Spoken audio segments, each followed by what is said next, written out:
Welcome to the Sex, God, and Chaos podcast, a conversation built to help you address the mess, connect the dots, and defeat addiction. Doing your work matters because if nothing changes, then nothing changes. Life is tough and we're here to help. I'm your host, Ben Derrick, and as always, I'll be joined by Roane Hunter.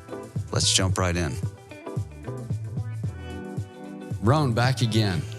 I had to. I had to. I feel weird for the rest of the episode if I don't do that. It just kind of messes with the feng shui. Yeah, there's something. The what shui? I don't know. Whatever that word is. I'm from Mississippi. How to sound Mississippian, right? Yeah, which we both are proudly. It's so great to be back in the studio, and I'm sure our listeners noticed, kind of a gap there in recording, but my goodness, it's because there's so much good work going on in both of our efforts. It's nearly impossible. I don't know if I've ever heard you as mad at me as you were a couple days ago, because you had tried to call me at least 8 times. At least 8 times, yeah. Yes. And it's like, what did I offend you? You're no longer my friend.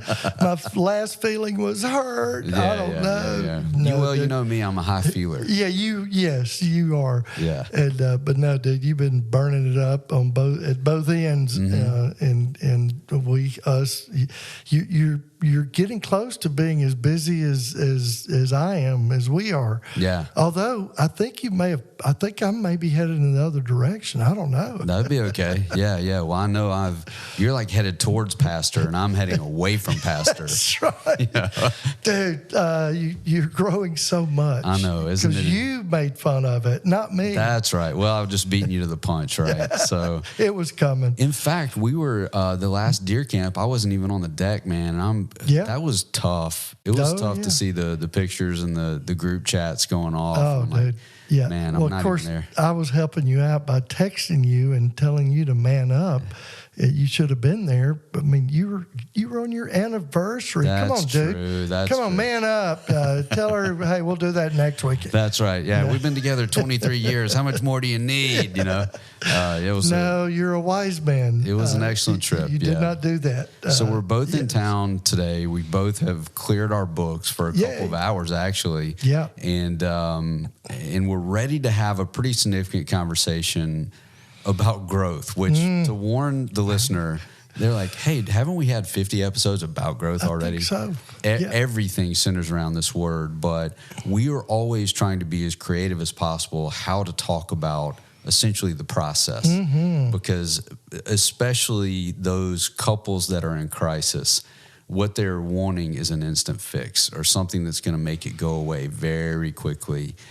It just doesn't work that way. So today we were riffing on this on the phone a couple of days ago.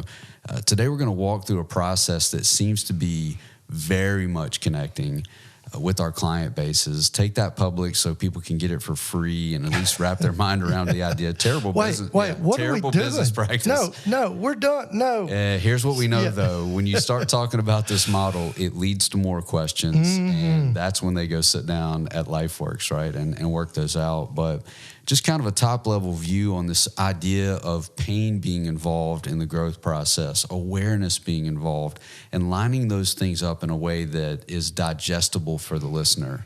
Is that a fair setup? I think it is. Okay. Yeah, no doubt. It really, what we're going to talk about today is certainly, as Ben said, growth. I often have people tell me, I'm working on my spiritual growth. I try not to throw something pleasant at them or laugh, but it's like, the reality is there's no such thing as spiritual growth. Growth is growth, period.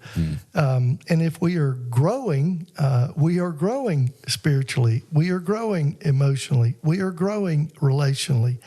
There's no separation of this.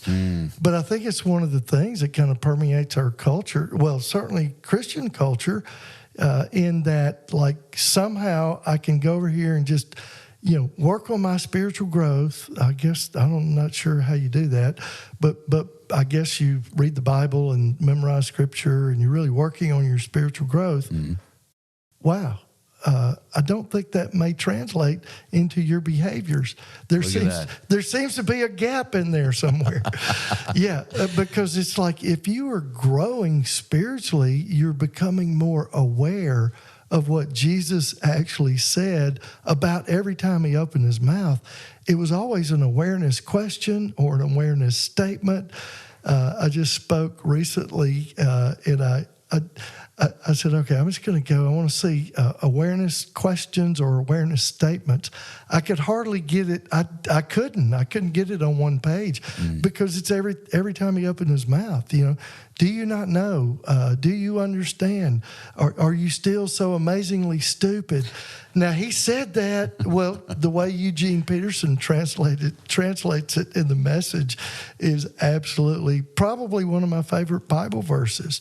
It gets churched up in your study Bible translations, and it says something like, "Are you still so dull?" I mean, dull. Yeah. What in the... Anyway, why do we have to make Jesus just such a marshmallow, as you call, such a complete and utter soft, sweet man? Are you still so dull? Oh my goodness! No. Eugene Peterson.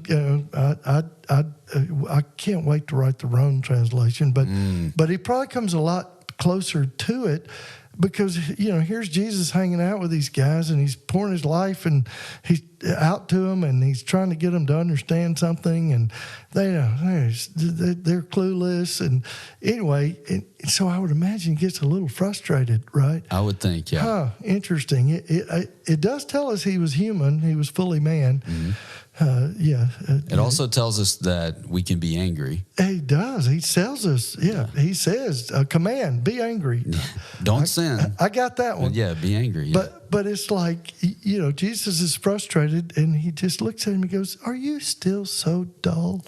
I don't think that's how he would have said it. Right? I love your Christian voice. Oh, he's so sweet. Yeah. Yeah. But I think, Eugene Peterson, the way he says it, "Are you still so stupid?" Yeah. He might use the deer camp word. Yeah, I will in my translation. I've needed this to be used on me before. Yeah.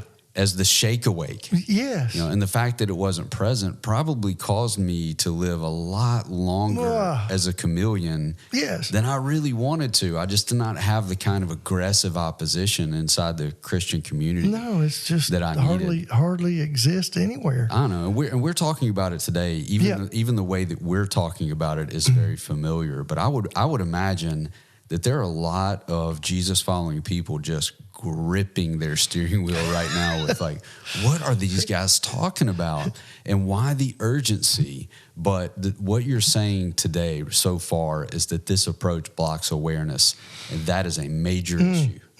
It does. And like I say, man, the questions and statements of Jesus, it's always about awareness. Mm-hmm. I mean, do you understand? He meets the woman at the well. I mean, go read that story.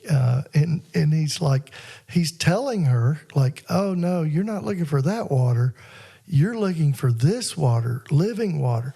But in the exchange, I mean, he's given her some rope there. He's trying to because Jesus knows, like every good, great therapist. Well, Jesus was the greatest therapist that ever lived. Ever. Jesus knows that until somebody owns this stuff and kind of figures it out themselves, not much is going to happen, right? I mean, number one, it's just like somebody comes into the counseling office and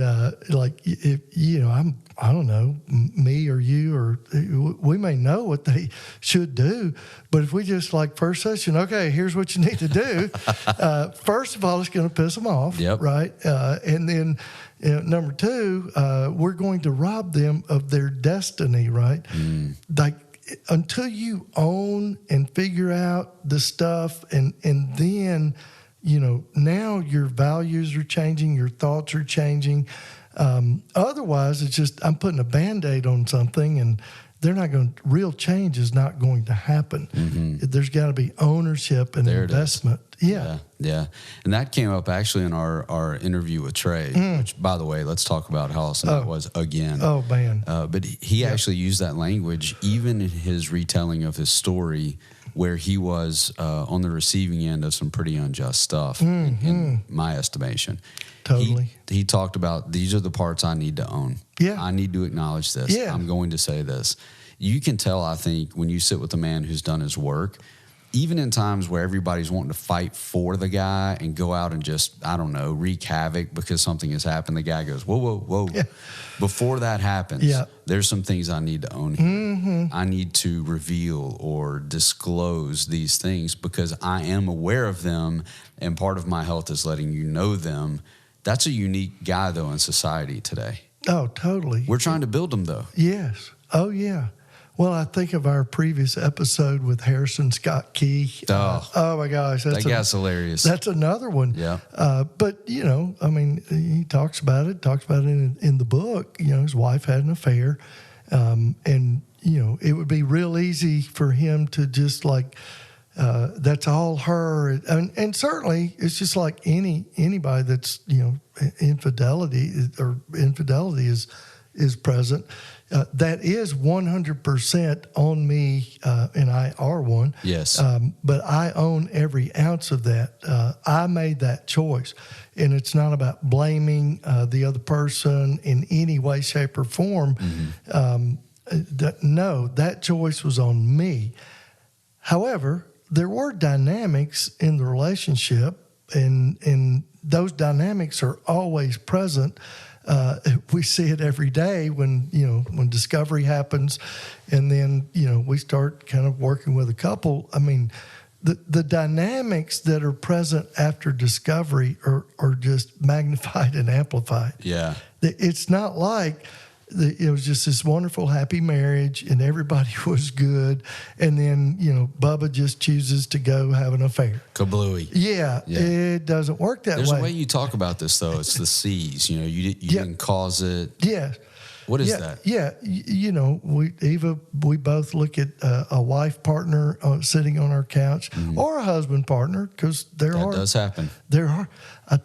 I remind people all the time, these men, they're not all, same-sex attraction guys or gay, and they're not, I'll just leave it there. Please do, yeah. There are women involved. There are women out there that are doing this as well. Yeah. They're not all prostitutes. Some of them are married Christian wives. Interesting. And so, but it's like the dynamics were over there, and what we are telling the partner, male or female partner, is very deliberately, you did not cause this. You cannot change this, and you cannot control it, because you can lose your life to that.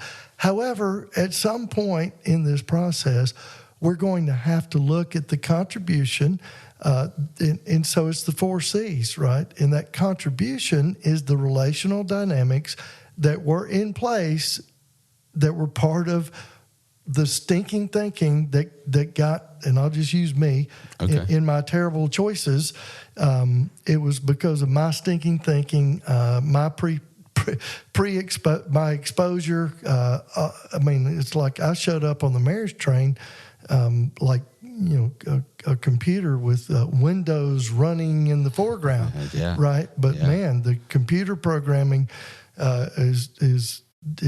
that's what Windows operating system works on. That's right. And I know you're a MacBook guy. You don't even like that. But I guess probably 3/4 of the world has no idea what you're talking about. I'm a boomer. So that's right. Anyway, that's right. Man, when you pull out your laptop, it's the size of this table. It's amazing. It is not. So the piece you're talking about, even with couple awareness, so in this process that we're rolling out today, or a way to think about growth, you're defining awareness as that first piece. Yes. Okay. Yeah. It's the only way that it works, right?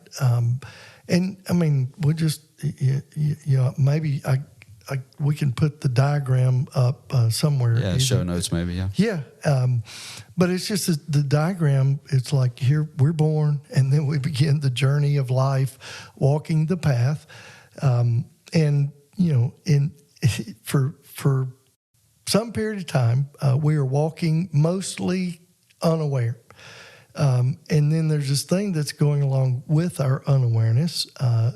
It's called behaviors, right? And our behaviors are simply, it's our thoughts and our emotions in action. And I think everybody is familiar with the term today, act out. Mm-hmm. And I will often say, I'll look at people and go, what are we acting out? You're like, well, I can't say that in front of. Yeah, that makes me uncomfortable. Well, that's where we want to go. Exactly. But what we are acting out, and everybody is acting out because we are acting out our thoughts and our emotions. And, up underneath, the bad side of acting out is just distorted thinking and emotional unawareness and dysregulation, right? And so when my thinking is distorted, and that gets us into the false belief system that we all have, walking around believing I'm inadequate, I'm not enough, I'm insecure, I'm insignificant, I'm incompetent, the toxic shame messages, distorted thinking. And then my emotions are going to follow my thinking. That's where emotions come from. It's the way that we think. And so now I'm acting out my thoughts and my emotions. But I got a lot of stinking thinking, a lot of distorted thinking. And it's like, holy cow, man, Jesus speaks to this every time. Yeah. It is just like, this is so the Bible, or certainly this is Jesus. And I am just always amazed at how today it's in evangelical Christian world, it's like, man, you got to know Jesus and get Jesus and something with Jesus and sing Jesus, Jesus, Jesus, that's great. However, Jesus didn't say that. What he did was model it. He was showing us how to live the way, how to practice the way, live the truth, and ultimately have the life that he offered. And man, he tells it to us. He gives us parables. We would say movie clips. He's constantly trying to show us what it means to live a different way, and we've got to become aware of the old way. Right? What we were trying to do to get us somewhere that got us nowhere, but yet we're just wandering around in our unawareness. No purpose, no direction, all the things that we do as human beings until we're walking this path and we hit this thing. We could put 100 different terms on this. Rock bottom, we'll go AA. Mm-hmm. We could call it born again. We'll go Bible or stupid Bible because we bastardized that term. Yeah. But we could put 100 words on that. But the one that I like is just the wall of pain. It's like this. We're just skipping along in life, and then we run into this freaking brick wall. And I just had the image like the videos of the people running into the glass door. Oh, yeah. It's like, where did that come from? So great.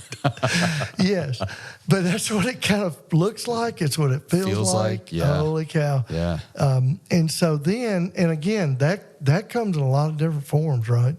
It certainly could be discovery. It could be the death of a loved one. It could be, loss of a job. If you and I sat here, we could all do day. 5 hours of that. Yep. Because, what Jesus promised us is pain. Did he? He told it to us. I was like, what if we took Jesus literally? What if we took him at his word? And again, just along this idea of awareness, it's like, he tells us literally, if you're going to do this thing, you're going to have to become like a little child, right? And I don't think that's the, God, please tell me they're not doing children's sermons at church anymore. I haven't seen one in a long time. I know. Hopefully, golly, I hope that fad is past. Yeah. But, the little children's sermon, when the pastor gets down on his knee, he calls the little children down, and he reads to them from his Precious Moments Bible. And he's like, okay, children, today we're going to talk about the story of Noah and the ark, the complete and utter destruction of all humankind. And, children, there were bloated bodies bobbing in the water just alongside the ark. Wow, what a sweet, dude. Like, here's a peppermint. Yeah,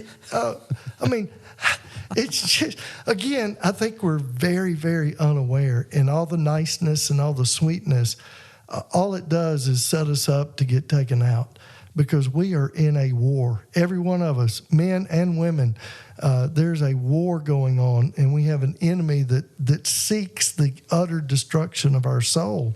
And if we are unaware of that and doing nice, sweet little precious moments, children's sermons all the time, man, it's just completely insane. And so, but if Jesus is saying, okay, literally, you've got to become like a little child. Now, obviously, we can't do that literally. However, maybe what he's saying is, remember, when your babies were coming along, and it was time for them to start using a spoon in the high chair. And you just looked at him and you said, okay, Junior. Junior. Yeah. So today is the day you're going to start using a spoon. Here you go. Spoon day. Spoon day. That's the day. And he just grabbed that spoon, and he just started knocking it out. 100%. Right? Yeah. Yeah. Perfect. Oh my gosh. No, you were cleaning up freaking strained carrots and strained peas and mashed potatoes. Oh, God, for 6 months. Yeah. We literally had a thing that we put under the chair. Yeah, like a tarp. It was a tarp. It was basically a blue tarp they charged $40 for. Yeah, it was a baby tarp. We were prepared for the mess. Yeah. Oh, yeah. Okay. So, all right. Well, there's an example of learning and changing. Let's go to potty training. Okay. That was the day you looked at him and said, okay, Junior, today you're just going to start wearing underwear, and you're not going to wear diapers anymore. And he put that underwear on, and holy cow, it was great. Yeah. No. You were cleaning up crap and pee for oh my gosh. That is maybe the worst part of childhood, I think. Yeah. At least. Not for the child, for the parent. No, for the parents. Because, oh my gosh, you're cleaning up crap and literally, and you're washing clothes, and oh God, and that took a minute, I think. I don't think we have any potty training savants, or I got potty trained. I was a savant. Yeah. And just, okay, I'm going to do this today. No, my gosh. But we're human and we're learning. Okay, and then let's we're still learning. How about ride your bike, son?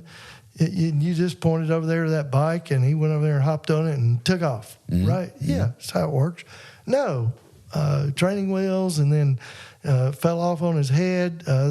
Back when we didn't, who knew what helmets were? Skinned the knees, busted the elbows. And that took a while, and they were afraid.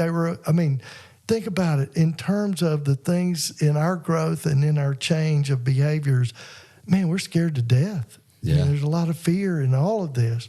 But it's like, what if Jesus was saying literally, hey, this is really this is what it's going to be like. He said it. But yet we just somehow, every day with Jesus is sweeter than the day before or something. What are we doing? What are we doing? Yeah. Yeah, my wife gets mad at me for saying this phrase these days, but it's crazy town.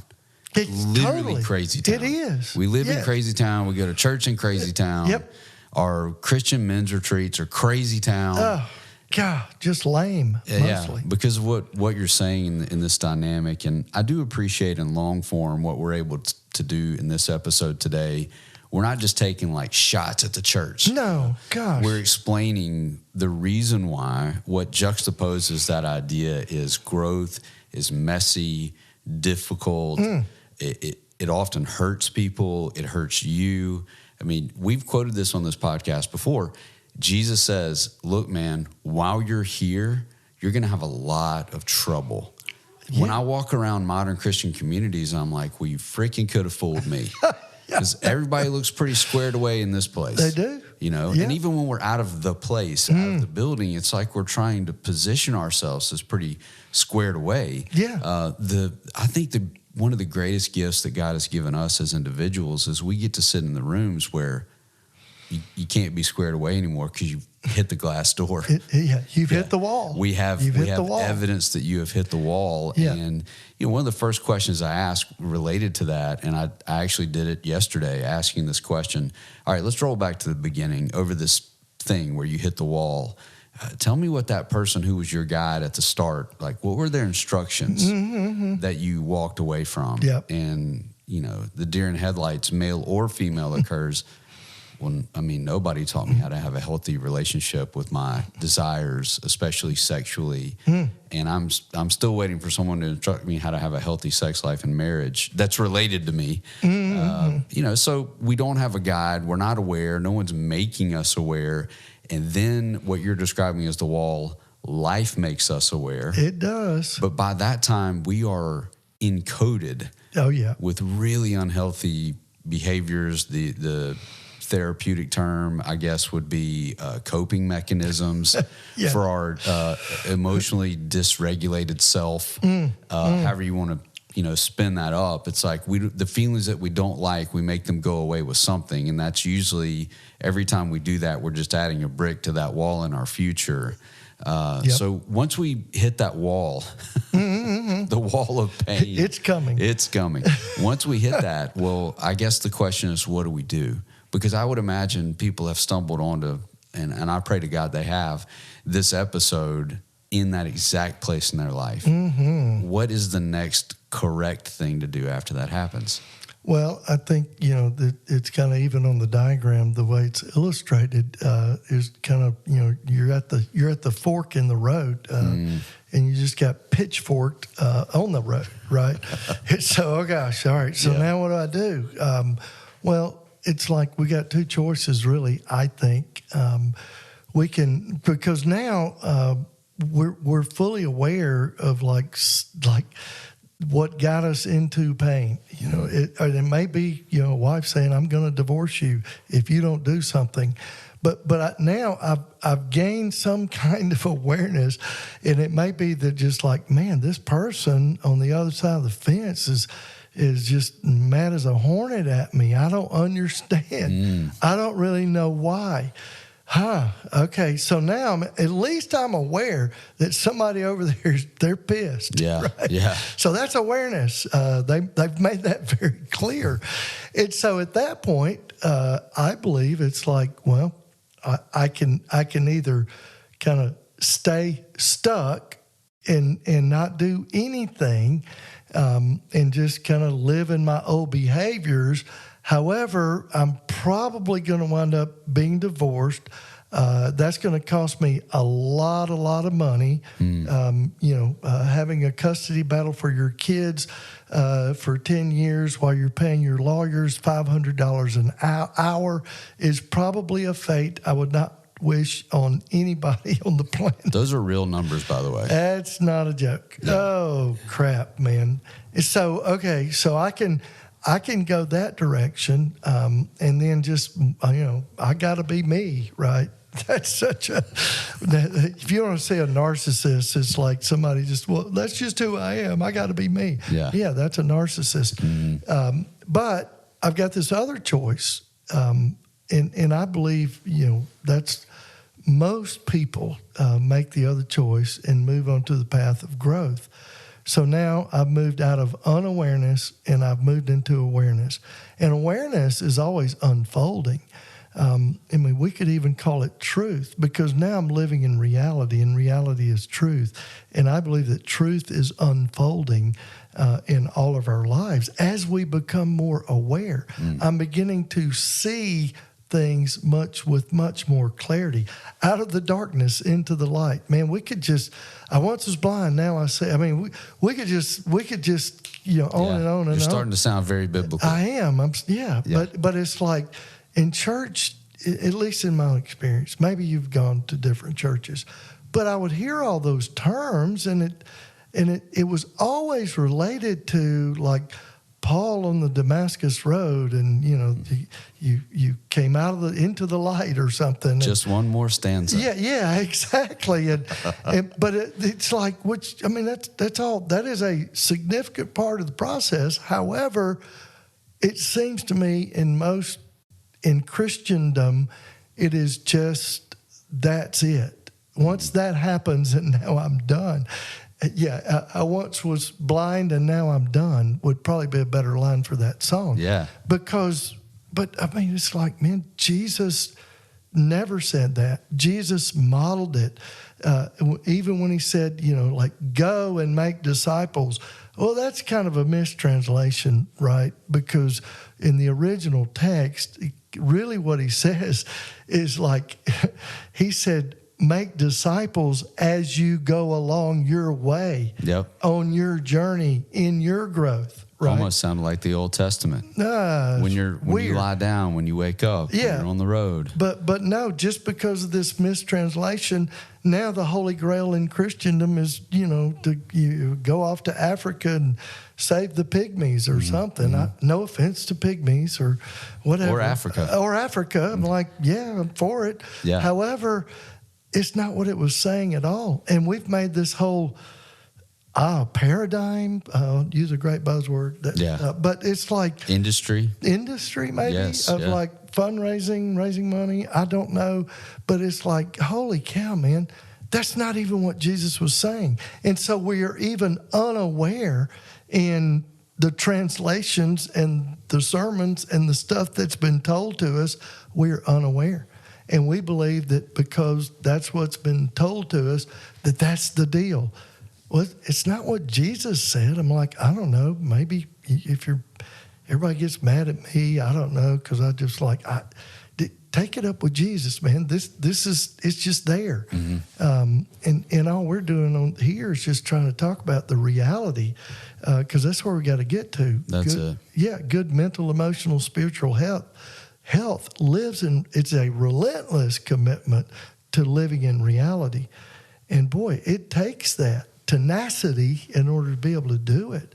And so it's like the upward trend, awareness is always unfolding. The problem is behaviors are the lagging indicator. Because in my new awareness, truth is unfolding.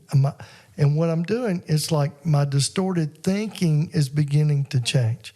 And so I'm beginning to think more clearly, and maybe I'm beginning to think like Jesus thinks. I think God has one goal in our life for us to put on the nature and character of Jesus, right? And so if Jesus was the most brilliant person that ever walked the planet, the most aware person that ever walked the planet, the most boundary person, there's a lot of aspects to the character and nature of Jesus.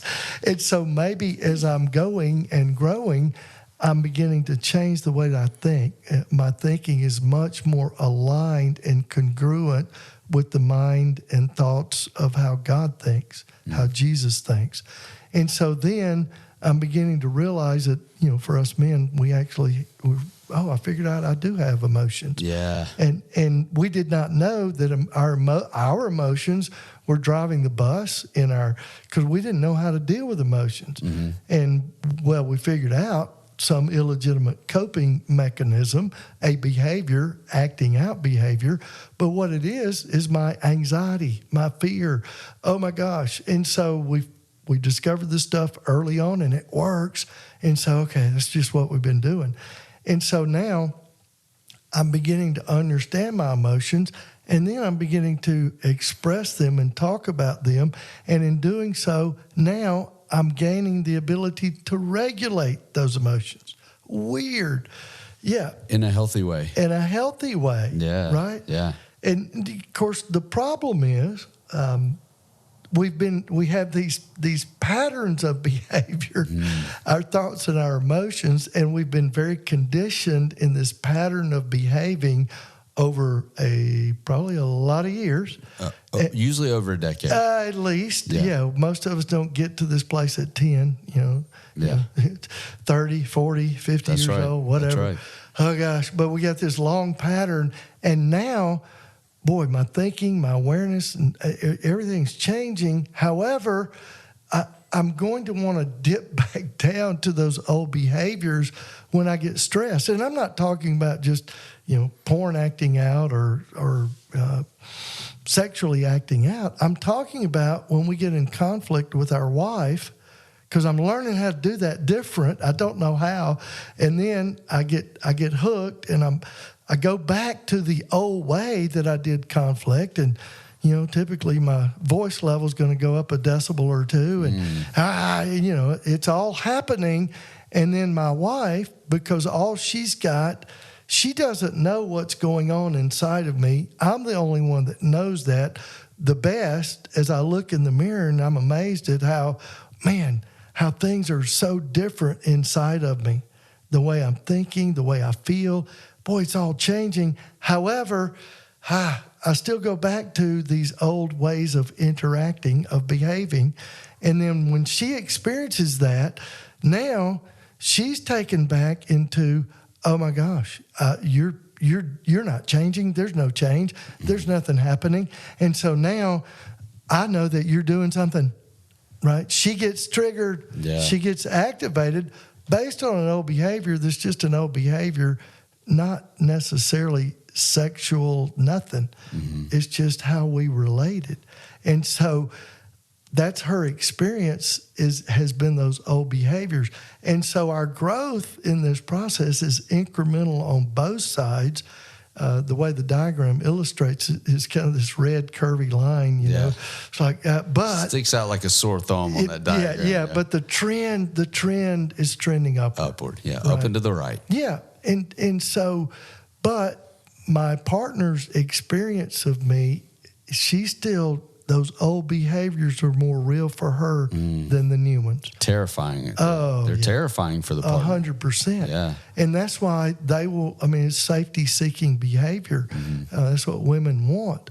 And then, there are people out there in our world that promote, I would say even take advantage of women partners that are safety-seeking, which rightfully so.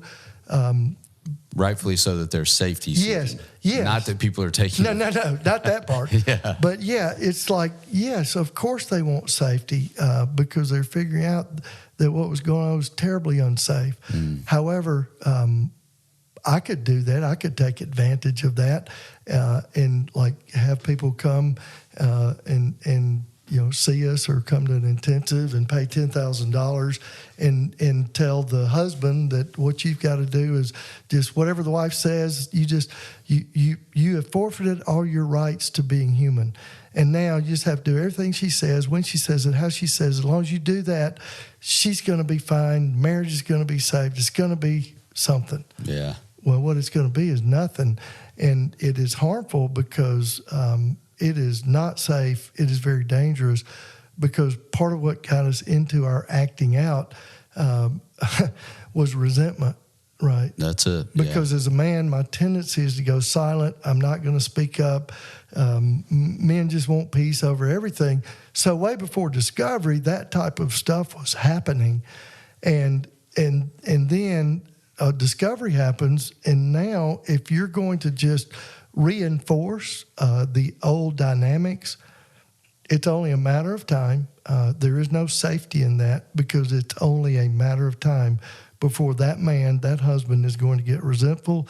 He's going to be pissed off, and he is going to act out, period. Every time. That's not the goal. The goal in all of this is intimacy, true intimacy, what God created or created marriage to be. And that's what we're all after.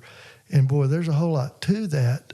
But we're seeing this more and more and more of somehow setting up this one up, one down dynamic. And it is poisonous. Those of us that have been around this field for quite some time, we are all talking about it, and it's happening more and more and more. And it's causing divorce and certainly a lot of miserable marriages. Yeah, unnecessarily. Oh, yes. So let's drill down on this for just a second because I feel like a lot of people have been abused in a way that they don't realize. Oh, yeah. After discovery, it's usually not disclosure. it's usually discovery. It is, yeah. Usually discovery. I will look at clients and say, hey, man, like, I'll tell you what your wife gets right now. She gets to set the pace. Totally. You don't get to set the pace. Yes. And you hadn't even thought about owning the stuff that got you here yet, but you don't get to set the pace. Yeah.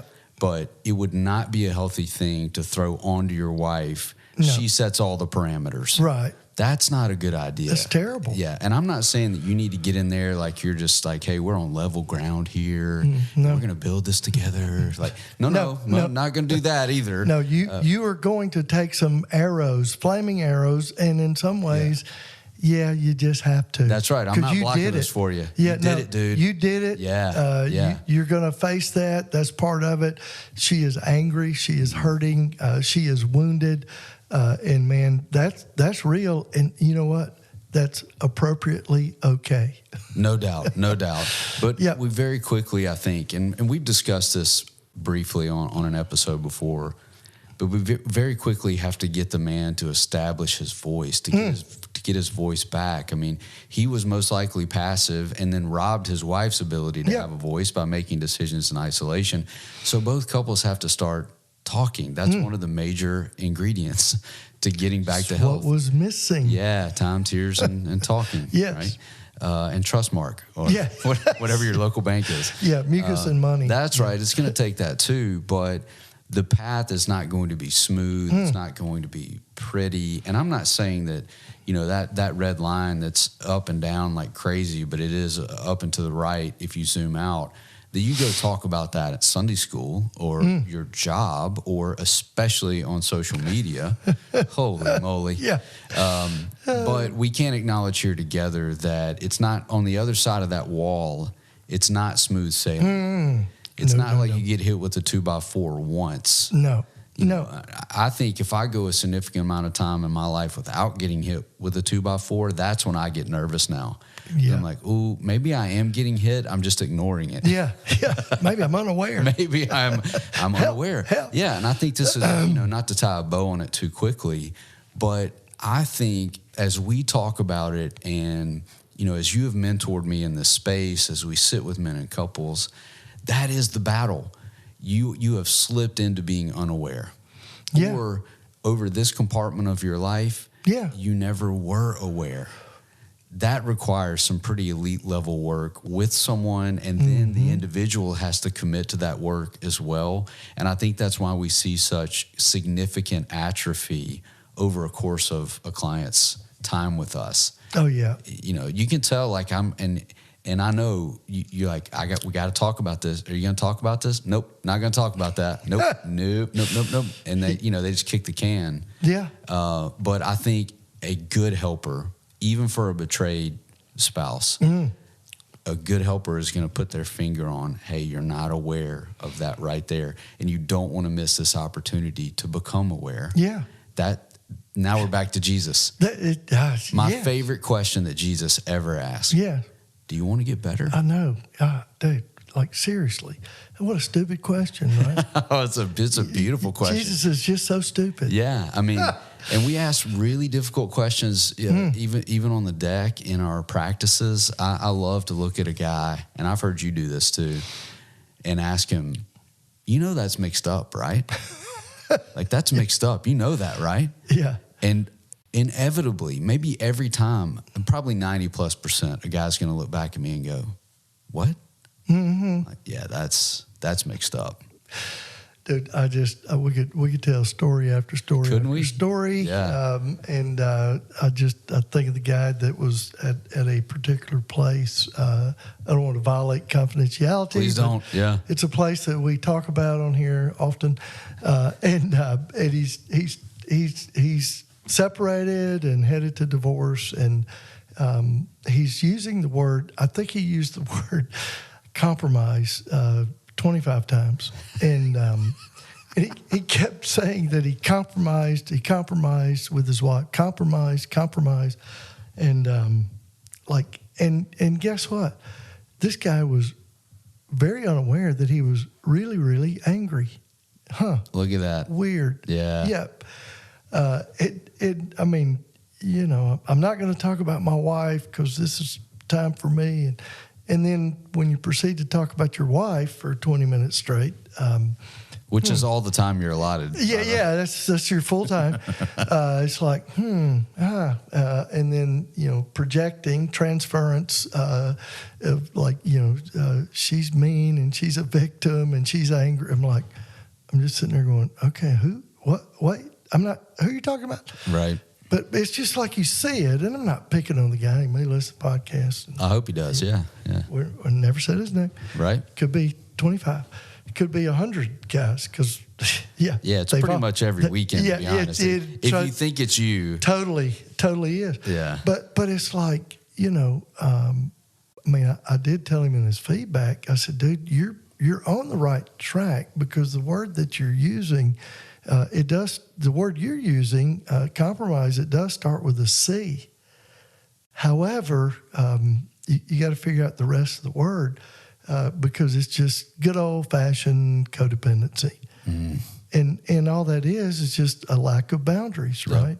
And if I'm just compromising my integrity and I'm not speaking into things, I don't have a voice, well, guess what?